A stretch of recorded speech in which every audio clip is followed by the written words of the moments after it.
This is dubbed the world's deadliest air gun, and I believe it. It shoots these steel darts. It's called the 6-needler.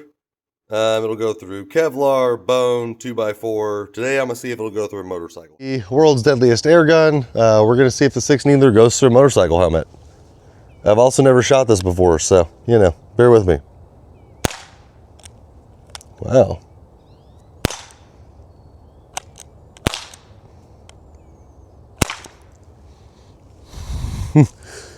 All right.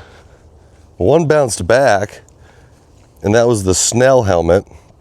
I think that probably hit it at an angle because, whoo, gosh, that one's for sure inside the helmet. Ow, fuck, yeah. It's, yeah, don't do that.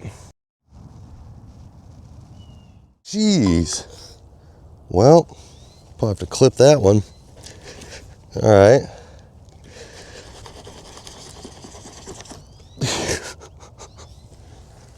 This is ridiculous, man.